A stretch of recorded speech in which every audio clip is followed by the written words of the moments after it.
Je vous l'ai dit, on va parler d'Agroparc avec M. Jean-Luc Sévigny. Jean-Luc Sévigny, juste une petite question générale, obligatoire. Le projet Agroparc, qu'est-ce que c'était au départ?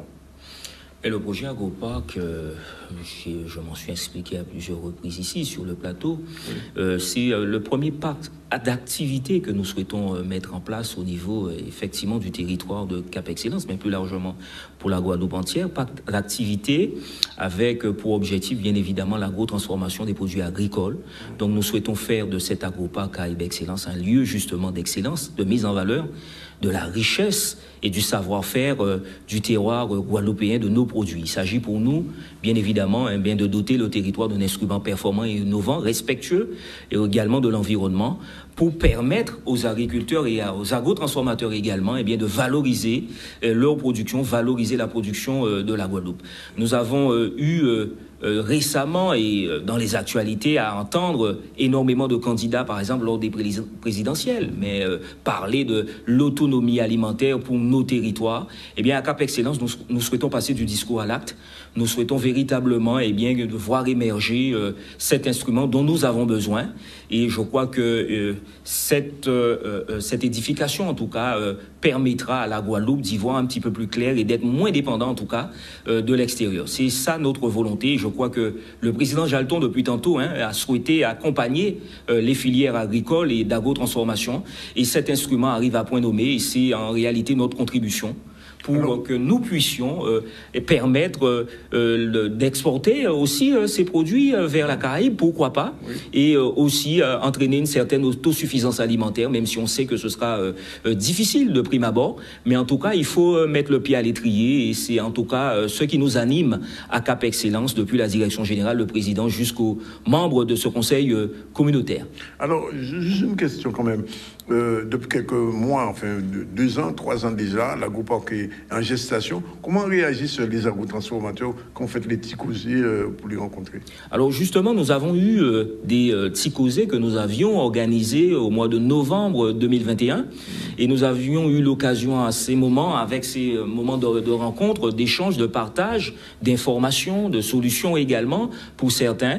Cela a été accueilli favorablement puisque nous avons pu nous entretenir, nous avons pu constater effectivement l'attente qui est celle des agriculteurs, des agro-transformateurs également. Et je crois pouvoir dire que j'ai pris conscience à ces moments précis qu'il y a des agriculteurs et des agro-transformateurs qui se battent depuis de nombreuses années, qui font de l'agro-transformation et qui, bien évidemment, ont apprécié en tout cas le projet tel qu'il est, que nous avons su mettre en œuvre et que nous souhaitons voir développer. Nous sommes à une phase d'attente aujourd'hui, dans une phase d'attente, mais je crois que lors de ces rencontres et lors de ces échanges, il en est sorti que les agriculteurs, les agro-transformateurs souhaitent véritablement qu'il y ait une meilleure structuration des filières en amont.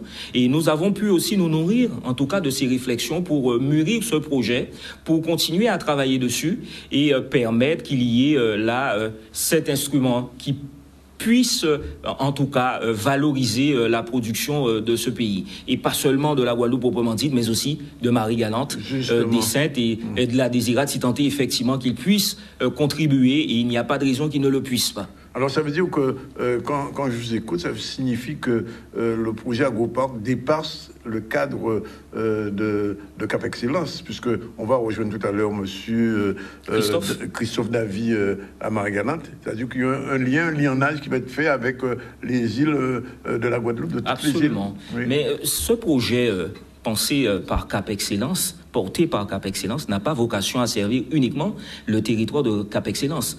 Nous avons là une contribution majeure pour notre territoire.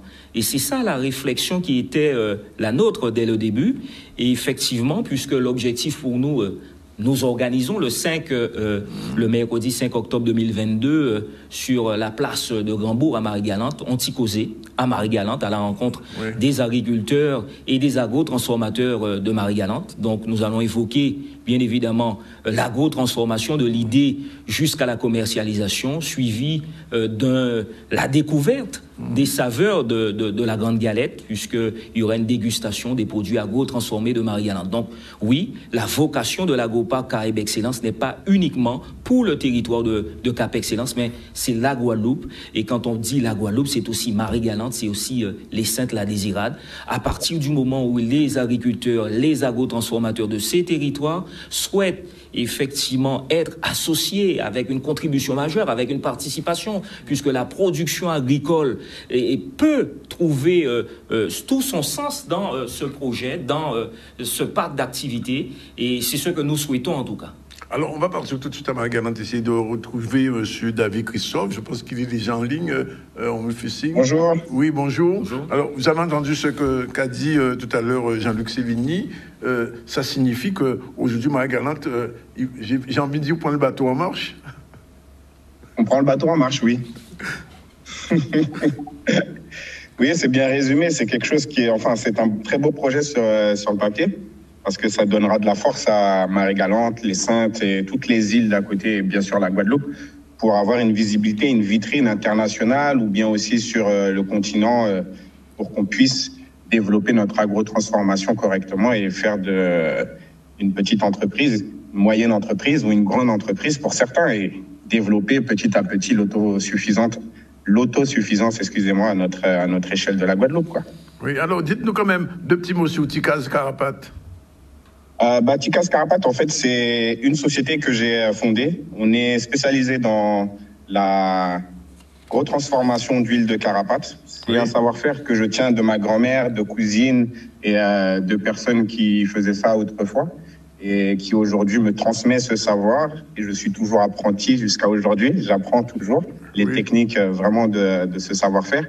Et je le mets en fait à disposition de tout ce qui est professionnel du cosmétique. Parce qu'on a un produit qui est totalement normé à l'échelle européenne, qui a subi des tests toxicologiques, tests HAP, les métaux lourds, etc. Donc nous avons des fiches techniques, nous avons tous les papiers, toutes les normes techniques pour fournir les professionnels aujourd'hui du cosmétique. Nous regardons les professionnels du cosmétique, les entreprises qui pourront aussi redistribuer sur Marie-Galante ou la Guadeloupe. Et voilà, tout simplement. Et c'est le retour donc de l'huile Carapat, en fait.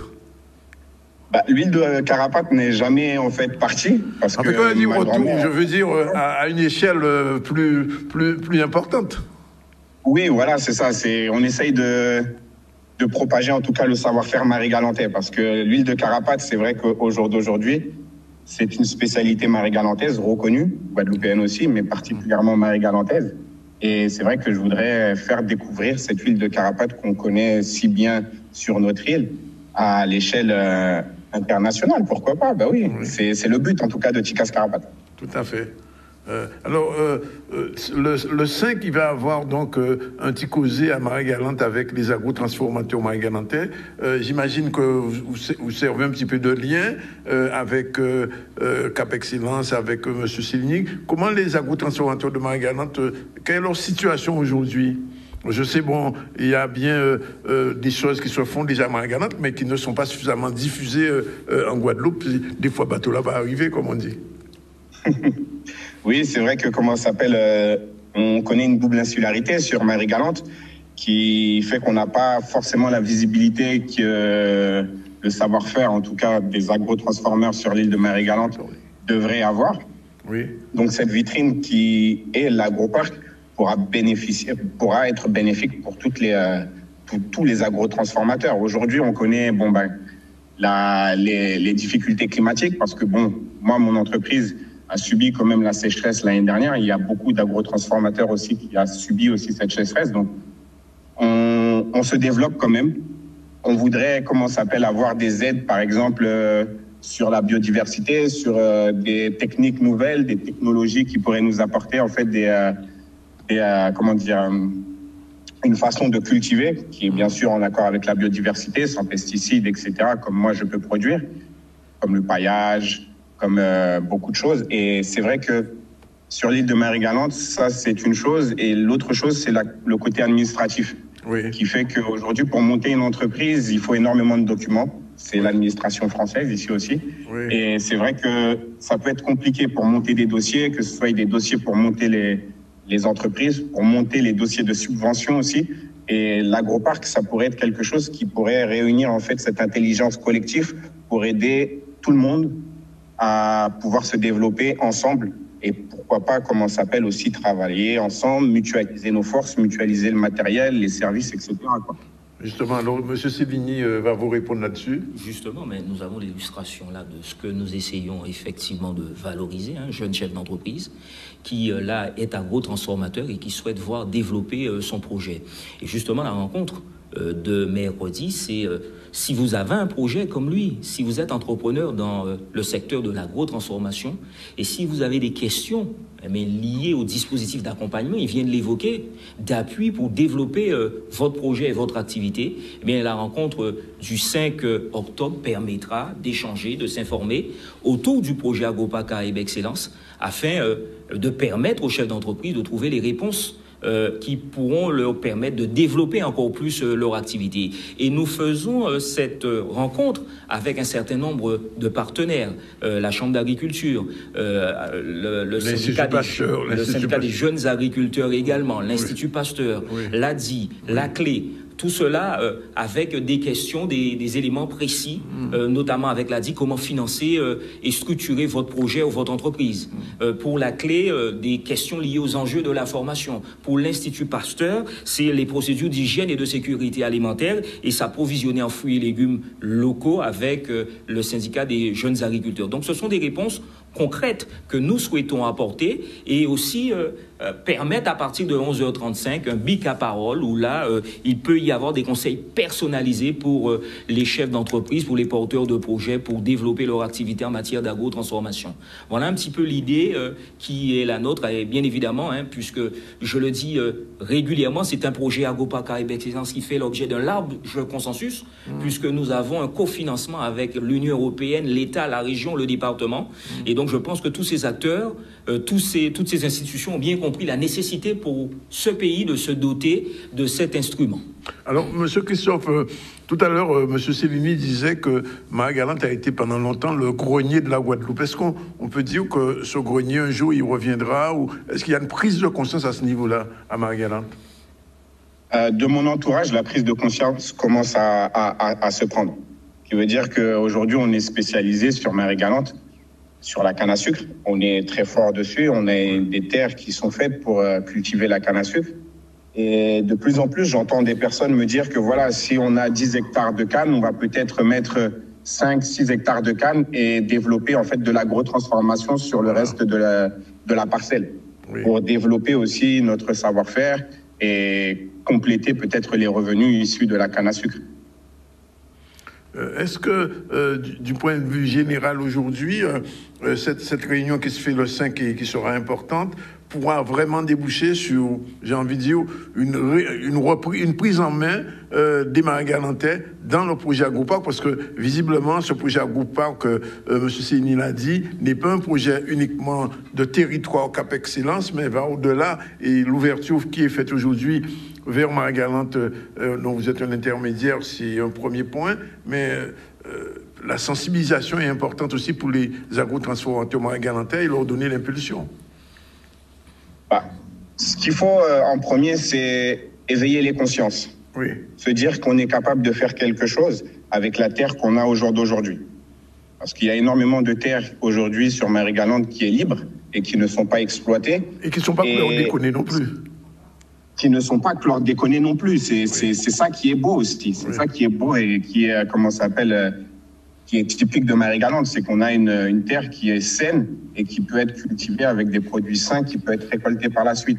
Et c'est vrai que ce projet pourrait éveiller les consciences sur les jeunes comme moi au jour d'aujourd'hui pour entreprendre en fait des projets qui pourraient relever en fait la dynamique économique de Marie-Galante. Et surtout permettre aux Marie-Galantais de revenir à Marie-Galante, parce qu'il y a eu un exode très, très important au cours des 15 dernières années, et Marie-Galante s'était un petit peu dépeuplée. Donc s'il y a de l'activité, mon Marie-Galante qui revient. C'est ça, nous voulons aussi. Mais oui, c'est exactement ça. Il faut qu'on puisse, comment dire, c'est une intelligence collective. Ça veut dire qu'ensemble, nous pouvons faire énormément de choses. Oui. Il suffit une personne parle d'un projet pour que d'autres personnes puissent se joindre à lui pour que derrière puissent développer un projet. On peut être seul ou on peut être plusieurs.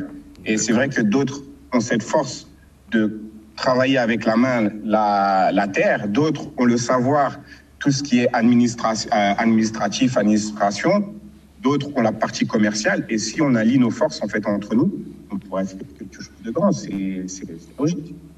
Alors, je vais faire un petit peu de pub très rapidement, puisque je vois que avec la carapate, l'huile de carapate, on peut masser les zones concernées 1 à 2 fois par jour. Et les vergetures ne seront que d'histoire ancienne. C'est pas de la pub, ça. C'est la réalité. C'est la réalité. C'est typiquement en fait des soins ancestraux qui m'ont été en fait partagés par ma grand-mère, par des cousines et par des aïeux. Et aujourd'hui, l'huile de carapate a énormément de vertus. Donc après, pour avoir plus de vertus, vous pouvez nous suivre sur Tikas Carapate sur Instagram ou sur LinkedIn. Oui.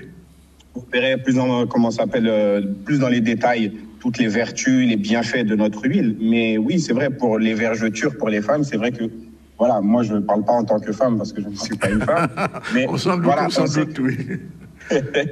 Mais voilà, on sait que pendant la période de grossesse, le corps change et des massages réguliers plusieurs fois par jour, plusieurs fois par semaine peut en fait détendre la peau et éviter en fait les craquements de la peau.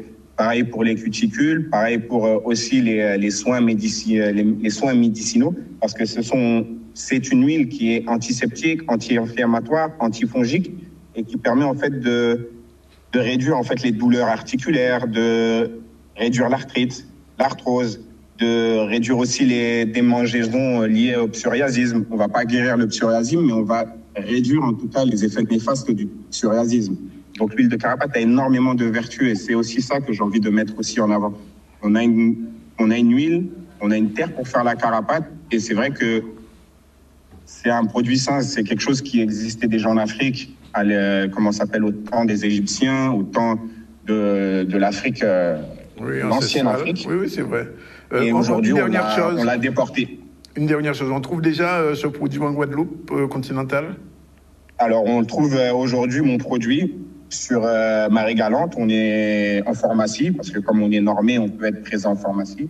On est sur quelques points à Marie-Galante. On est aussi en Guadeloupe et l'année prochaine, on va se développer beaucoup plus pour que tout le monde puisse trouver notre huile de carapate sur l'île de la Guadeloupe et en France aussi. Nous sommes aussi en France. Voilà, merci en tout cas, David, de tout ce que vous avez dit. Jean-Luc, un dernier mot pour conclure. C'est un exemple concret de ce que nous voulons. C'est exactement ce que j'allais dire. Voilà un exemple concret de ce que nous souhaitons faire. Et la GOPAC KAEB Excellence, ce sont ces jeunes chefs d'entreprise et moins jeunes qui auront la possibilité non seulement de produire, mais aussi de distribuer leur production. Ouais. Et donc, l'emplacement stratégique de la GOPAC KAEB Excellence, proche de l'aéroport, dans une zone qui ne cesse de se développer aux abîmes, là aussi permettra d'avoir une dimension à la fois économique et touristique. Et donc c'est ce que nous souhaitons faire, les valoriser.